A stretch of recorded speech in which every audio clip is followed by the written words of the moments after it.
रिया Sen DSP rank की तेज तर्रार अफसर आज अपनी मां के इलाज के लिए खुद गाड़ी चलाकर लखनऊ के मेडिकेयर हॉस्पिटल जा रही थी। ना कोई सरकारी गाड़ी, ना सुरक्षा, ना किसी तरह का दिखावा। साधारण जीन्स शर्ट में बाल बांधे हुए, चेहरे पर थकान, लेकिन इरादों में कोई कमी नहीं थी। रिया को अपने पद का घमंड कभी नहीं था। वह मानती थी कि सिस्टम तभी सुधरेगा जब अफसर खुद भी आम नागरिक की तरह सोचें। लेकिन आज का दिन उसका नजरिया और भी ज्यादा मजबूत करने वाला था। हाईवे पर कुछ दूर चलते ही एक बैरिकेडिंग नजर आई। दो पुलिस वाले एसडीडीडीएचएक के किनारे खड़े थे और बीच में एक हट्टा कट्टा इंस्पेक्टर अजय राणा। जैसे ही रिया बैरिकेड के पास पहुंची, उसने हाथ दिखाकर गाड़ी रुकवाई। मैडम, गाड़ी साइड में लगाओ। उसकी आवाज में रौब था। रिया ने बिना सवाल किए गाड़ी साइड में लगाई। ड्राइविंग लाइसेंस दिखाओ। हेलमेट नहीं पहनने और स्पीड लिमिट भी क्रॉस की है। चालान कटेगा, रिया ने शांत स्वर में कहा। मैंने कोई नियम नहीं तोड़ा। अजय राणा मुस्कुराया। अरे तो कानून सिखाने आई हो क्या? वो समझ गई थी कि यह पूरा ड्रामा कुछ और है, शायद रिश्वत या रौब दिखाने की कोशिश। लेकिन रिया ने पहचान नहीं बताई। वो देखना चाहती थी कि ये लोग कितना नीचे जा सकते हैं। चलो थाने चलो, राणा ने कहा। वहां तुम्हारी अकड़ निकाल देंगे। नमस्कार दोस्तों, स्वागत है आपका हमारी चैनल पर। और दोस्तों, चैनल को सब्सक्राइब करना मत भूलिए, क्योंकि आगे और भी रोमांचक कहानियां आने वाली हैं। तो चलिए अब कहानी को शुरू करते हैं। थाने की दीवारें पुरानी थीं, पंखे की आवाज कानों में लगातार गूंज रही थी और हर कोने में कुछ छिपाने जैसा था। जैसे ही रिया को थाने लाया गया, उसकी आंखें आसपास के हर चेहरे को गहराई से देख रही थीं। हर मूवमेंट, हर संवाद, वह सब नोट कर रही थी। इंस्पेक्टर अजय राणा ने एक सिपाही को इशारा किया, इसका मोबाइल जब्त करो। सिपाही पास आया, लेकिन रिया ने खुद ही बिना विरोध किए मोबाइल थमा दिया। वो चाहती थी कि उसे एक आम लड़की समझा जाए। चोरी और महिला कांस्टेबल से बदतमीजी का केस दर्ज करो, साथ ही स्कूटी के कागजात भी जब्त करो, अजय ने आदेश दिया। एक सिपाही ने चुपचाप रजिस्टर खोला और झूठी एफआईआर लिखने लगा। रिया ने उस सिपाही की आंखों में एक क्षण को देखा। झिझक थी, डर था, लेकिन विरोध नहीं था। रिया को लॉकअप की ओर ले जाया गया। थाने के पिछले हिस्से में एक छोटा सा कमरा था, लोहे की सलाखों वाला। अंदर अंधेरा और नमी थी। फर्श पर एक गंदा चादर पड़ा था और कोने में एक स्टील का गिलास। अंदर चलो, सिपाही ने कहा। रिया ने बिना एक शब्द कहे कदम बढ़ाया। अंदर पहले से दो महिलाएं थीं। एक लगभग 40 की उम्र की, जिसकी आंखों में लगातार डर था, और दूसरी कोई 20-22 साल की, जो खुद में सिमटी हुई बैठी थी। जैसे ही रिया अंदर बैठी, बड़ी उम्र की महिला ने धीरे से पूछा, क्या किया तुमने? रिया ने मुस्कुराकर कहा, कुछ नहीं। कुछ मिनट बाद दरवाजे की चाबी खनकी। थाने में एक अलग सी हलचल शुरू हुई। एक लंबे चौधे कद का अफसर अंदर आया। एसीपी राजीव ठाकुर वर्दी, बिल्कुल दुरुस्त चाल में आत्मविश्वास और आंखों में सवाल। राजीव ने अंदर कदम रखा और सबसे पहले लॉकअप की तरफ देखा। उसकी नजर रिया पर पड़ी। एक सामान्य महिला, लेकिन उसकी मुद्रा बाकी दो महिलाओं से अलग थी। वह सहमी नहीं थी, वह थकी नहीं थी, वह चौकस थी। इसका क्या केस है? राजीव ने पूछा। इंस्पेक्टर अजय ने सामने आकर कहा, सर, सड़क छाप लड़की है। चेकिंग के दौरान बदतमीजी की, महिला सिपाही से झड़प भी हुई। राजीव ने लॉकअप के पास जाकर रिया को ध्यान से देखा और पूछा, तुम्हारा नाम? रिया ने सर उठाया और सीधे उसकी आंखों में देखा। रिया सेन, उसने ठहर कर कहा। DSP posted in Gorakhpur. मेरी ट्रांसफर फाइल आपकी टेबल पर है। कुछ पल के लिए पूरे थाने में सन्नाटा छा गया। राजीव ने तुरंत मोबाइल निकाला और कंट्रोल रूम को कॉल किया। डीएसपी रिया सेन का रिकॉर्ड और ट्रांसफर ऑर्डर भेजो। तुरंत 5 मिनट में सब सामने था। अजय राणा, अब तुम फंसे हो, राजीव ने सख्त लहजे में कहा। रिया अब खड़ी हो चुकी थी। उसकी आंखों में वही तेज था जो एक ईमानदार अफसर के अंदर होता है। उसने कहा, मैंने जानबूझकर अपनी पहचान छिपाई, क्योंकि मैं देखना चाहती थी कि तुम जैसे लोग आम जनता के साथ क्या करते हो। अजय की पेशानी पर पसीना था, लेकिन उसके चेहरे पर गुस्सा अभी भी बाकी था। सर, यह हमें फंसा रही है। इसका कोई रिकॉर्ड नहीं, राजीव ने बीच में टोका। अब चुप रहो और हां, लॉकअप से तुरंत बाहर निकलो। रिया बाहर आई और उन दो महिलाओं को देखते हुए बोली, आप लोग अब सुरक्षित हैं, मैं वापस आऊंगी। राजीव ने एक सिपाही को आदेश दिया, इस पूरे थाने की गतिविधियों की जांच शुरू करो और यहीं से शुरू होती है रिया की असली लड़ाई सिस्टम के उस अंधेरे हिस्से से जिसे उजाले में लाना अब जरूरी हो गया था। राजीव ठाकुर ने अपनी टेबल पर रखी फाइल को ध्यान से देखा। फाइल में रिया सेन का नाम, पद और हालिया ट्रांसफर आदेश स्पष्ट दर्ज था। उनके माथे पर हल्की सी शिकन उभरी। शायद खुद पर गुस्सा था कि उसने इस मामले को पहले गंभीरता से क्यों नहीं लिया। इसकी सूचना तत्काल डीसीपी को दो, उन्होंने सामने बैठे कांस्टेबल से कहा। अजय राणा अभी भी वहीं खड़ा था, लेकिन अब उसकी आवाज में रौब नहीं, बेचैनी थी। सर, मुझे नहीं पता था, राजीव ने उसकी बात को बीच में काटते हुए कहा। तुम्हें नहीं पता था या तुमने जानबूझकर अनदेखा किया? एक ईमानदार महिला को झूठे केस में फंसाया, उसके साथ धक्का मुक्की की और अब सफाई दे रहे हो। थाने में मौजूद बाकी सिपाही अब एक दूसरे का चेहरा देख रहे थे। किसी की हिम्मत नहीं थी बोलने की। रिया अब सामने आकर खड़ी हुई। उसकी आवाज साफ थी, लेकिन उसमें रोष भी था।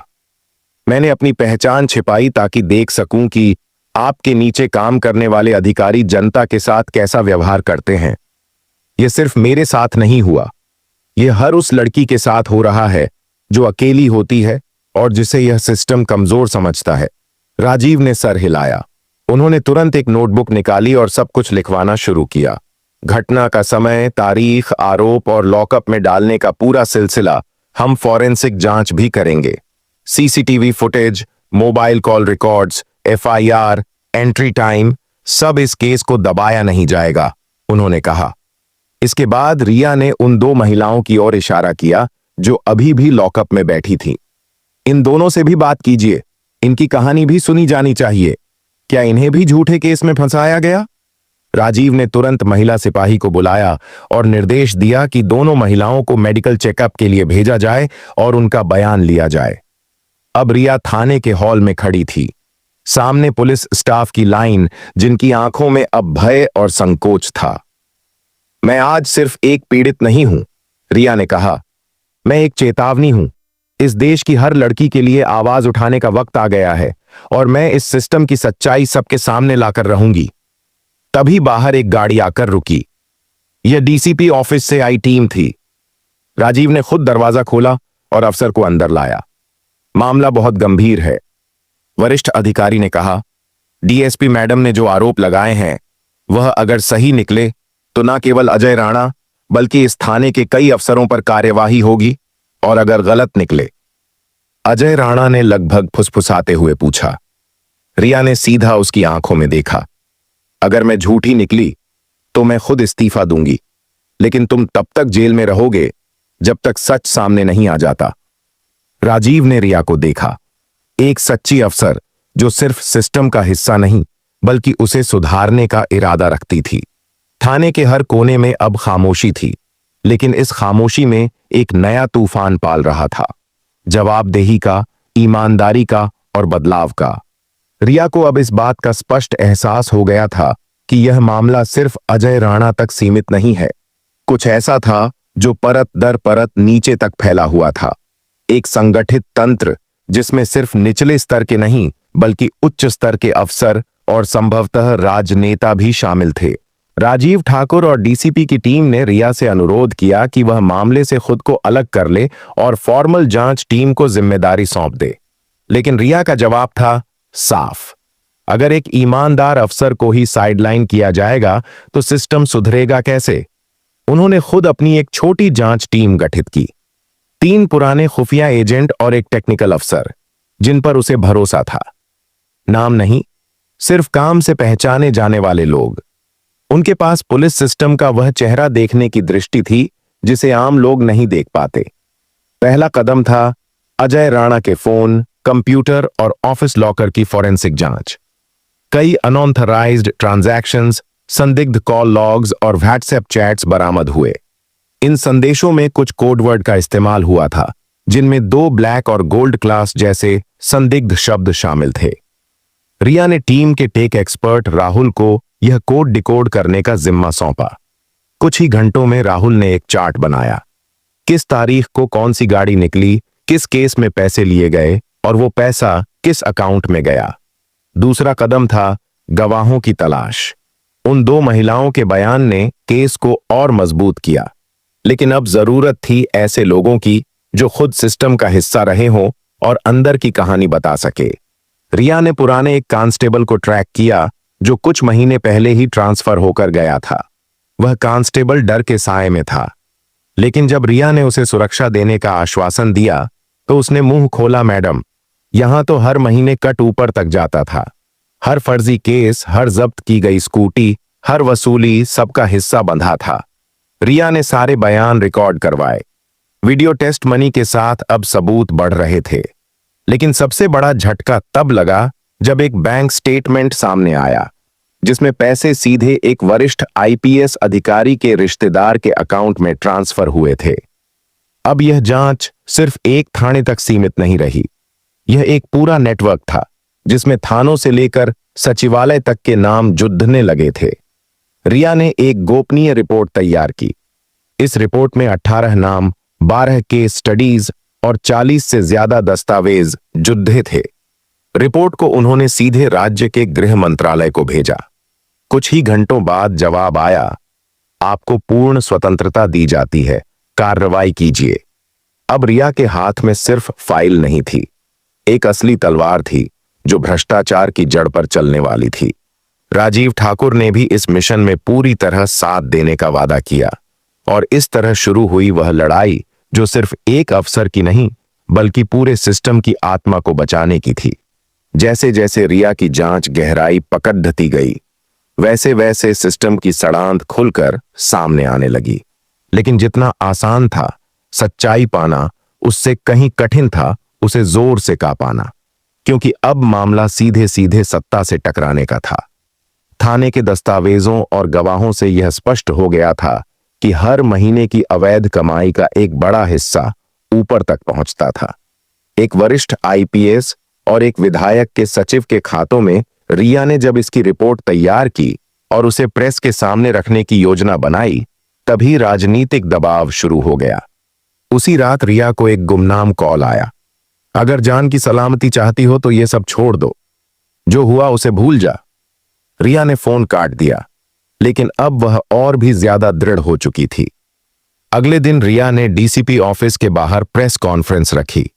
उसके चेहरे पर तनाव था, लेकिन आवाज में आत्मविश्वास। कैमरे चल रहे थे, पत्रकार सवाल पूछने को तैयार थे। आप कह रही हैं कि एक वरिष्ठ अधिकारी इसमें लिप्त है? एक रिपोर्टर ने पूछा। रिया ने सीधे कैमरे की ओर देखा। मैं कह रही हूं कि कानून के ऊपर कोई नहीं है, न वर्दी, न कुर्सी और न ही किसी पार्टी का झंडा। मीडिया दो हिस्सों में बंट गया। कुछ चैनल्स ने रिया को जनता की सच्ची अफसर कहा, तो कुछ ने उसके आरोपों को राजनीतिक स्टंट करार दिया। सोशल मीडिया पर #JusticeWithBSP रिया ट्रेंड करने लगा, लेकिन उसी के साथ अब फेक रिया भी चलने लगा। इस राजनीतिक उथल पुथल के बीच एक बड़ी खबर सामने आई। रिया की जांच रिपोर्ट में जिन नामों का जिक्र था, उनमें से 3 लोग उसी सप्ताह सरकारी पदों से इस्तीफा दे चुके थे। एक मंत्री ने अचानक विदेश दौरे का बहाना बनाकर खुद को अनुपलब्ध घोषित कर दिया। राज्यपाल कार्यालय से आदेश आया, इस मामले की जांच के लिए एक स्वतंत्र विशेष जांच दल गठित किया जाए और उस टीम की कमान सौंपी गई। फिर से रिया को कुछ अफसरों ने इसका विरोध किया, परंतु मुख्यमंत्री ने साफ शब्दों में कहा, जिसने सिस्टम की गंदगी सामने लाई है वही इसे साफ भी करेगी। रिया ने एक नई प्रेस स्टेटमेंट दी, मुझे पता है कि सच बोलने की कीमत होती है और मैं उसे चुकाने को तैयार हूं, लेकिन अब यह सिर्फ मेरी लड़ाई नहीं है, यह हर उस आम नागरिक की लड़ाई है जिसे इस सिस्टम ने चुप करा रखा है। और इस तरह रिया एक अफसर से बढ़कर एक प्रतीक बन चुकी थी, उस आवाज का जो सच्चाई के लिए डटकर खड़ी थी, भले ही सामने पूरा सत्ता तंत्र क्यों ना हो। अब तक के घटनाक्रम से रिया के भीतर जो आग जल रही थी वह अब पूरी तरह ज्वाला बन चुकी थी। उसे एसआईटी की कमान मिल चुकी थी और साथ ही मिली थी पूर्ण स्वतंत्रता। न किसी से अनुमोदन की जरूरत, न किसी प्रकार की रोक टोक। लेकिन जितनी खुली छूट उसे मिली जिम्मेदारी भी उतनी ही भारी थी। रिया ने सबसे पहले टीम का पुनर्गठन किया। उसने भ्रष्टाचार मुक्त और दक्ष अधिकारियों की सूची तैयार कराई, जिनमें से 20 सबसे ईमानदार और तेज अफसरों को टीम में शामिल किया गया। टेक्निकल स्टाफ को दिल्ली से बुलवाया गया और फॉरेंसिक सपोर्ट के लिए हैदराबाद लैब से तालमेल किया गया। 18 दिन का समय है हमारे पास, रिया ने पहली मीटिंग में कहा। 700 फाइलें, 35 संदिग्ध नाम और 12 संवेदनशील केस। हर चीज को देखना है, पर सटीकता के साथ काम। दिन रात चला। रिया खुद रात 2 बजे तक ऑफिस में बैठी दस्तावेजों की जांच करती, फाइलों में खो जाती। उसकी आंखों के नीचे काले घेरे जरूर आ गए थे, पर इरादे अब और चमकने लगे थे। एसआईटी की छापेमारी हर रोज नए खुलासे कर रही थी। एक ब्लैकमेलिंग रैकेट का नेटवर्क पकड़ा गया, जिसमें थानों से लेकर जिला कार्यालय तक की सांठगांठ सामने आई। एक स्टिंग ऑपरेशन में एक अफसर को 5 लाख की रिश्वत लेते हुए रंगे हाथ पकड़ा गया। उस वीडियो को सोशल मीडिया पर डाला गया और देखते ही देखते वो वायरल हो गया। जांच के दौरान कई नामी अधिकारियों के बयान भी लिए गए। इनमें से कुछ ने बयान के बदले संरक्षण मांगा, तो कुछ ने खुद को निर्दोष साबित करने के लिए पुराने रिकॉर्ड पेश किए। रिया ने हर एक को निष्पक्ष रूप से सुना, पर जहां गलती पाई गई वहां बख्शा नहीं। 12 पुलिस अफसरों को तत्काल सस्पेंड किया गया, 6 को गिरफ्तार किया गया और उनके खिलाफ चार्जशीट तैयार हुई। एक मंत्री जिनका नाम जांच रिपोर्ट में शामिल था, उन्हें दबाव में आकर इस्तीफा देना पड़ा। राज्य सचिवालय में अब हलचल थी, सत्ता अब चौकन्नी हो गई थी। लेकिन इस प्रक्रिया में रिया पर निजी हमले भी शुरू हो गए। सोशल मीडिया पर उसे राजनीति से प्रेरित अफसर, कठपुतली और लोकप्रियता की भूखी कहा जाने लगा। एक शाम उसके घर के बाहर पत्थर फेंके गए, लेकिन रिया डरी नहीं। सच की राह आसान नहीं होती। उसने अपनी टीम से कहा, पर अगर हम झुके तो वो जीत जाएंगे जो सालों से यही चाहते हैं कि कोई सच के लिए ना उठे। रिया ने अब केस को अंतिम रूप देना शुरू किया। हर चार्जशीट में पुख्ता सबूत, गवाहों के बयान, सीसीटीवी फुटेज, कॉल रिकॉर्ड और बैंक ट्रांजैक्शंस शामिल किए गए। केस की गंभीरता इतनी थी कि उच्च न्यायालय ने स्वतः संज्ञान लेते हुए सरकार से विशेष सुनवाई की मांग कर दी। एसआईटी के अंतिम प्रेस ब्रीफिंग में रिया ने सिर्फ एक पंक्ति कही, अब बात अदालत की है। हमने अपना कर्तव्य निभा दिया है। और वास्तव में वह कर्तव्य इतना व्यापक था कि अब उसका असर पूरे राज्य की पुलिस और प्रशासनिक प्रणाली पर साफ दिखने लगा था। रिया की कार्यवाही अब अदालत के दरवाजे तक पहुंच चुकी थी, लेकिन असल हलचल तब मची जब एसएसपी स्तर के अधिकारी को गिरफ्तार करने का आदेश जारी हुआ। यह वही अधिकारी था जिसका नाम रिया की रिपोर्ट में सीधे तौर पर जुड़ा हुआ था और जिनके इशारों पर कई वर्षों से भ्रष्टाचार फल फूल रहा था। गिरफ्तारी की सूचना जैसे ही लखनऊ पुलिस हेडक्वार्टर पहुंची, वहां अफरा तफरी मच गई। अधिकारी की छवि सख्त जरूर थी, लेकिन उसके संबंध बहुत ऊपर तक थे। रिया के पास इस बार पुख्ता सबूत थे, कॉल रिकॉर्ड, ट्रांजैक्शन स्टेटमेंट्स और 2 स्वतंत्र गवाह। रिया खुद टीम के साथ उनके बंगले पर पहुंची। मीडिया को पहले से जानकारी नहीं दी गई थी। दरवाजा खोला गया। सामने एसएसपी खुद खड़े थे, चेहरे पर अजीब सा संतुलन, ना डर ना हिम्मत। क्या आप जानते हैं कि आप पर क्या आरोप है? रिया ने पूछा। जानता हूं, उन्होंने जवाब दिया, और जानता हूं कि यह खेल यहां खत्म नहीं होगा। मैं अकेला नहीं हूं। रिया ने उन्हें हिरासत में लेने का आदेश दिया। जैसे ही उन्हें बाहर लाया गया, मीडिया को सूचना लीक हुई।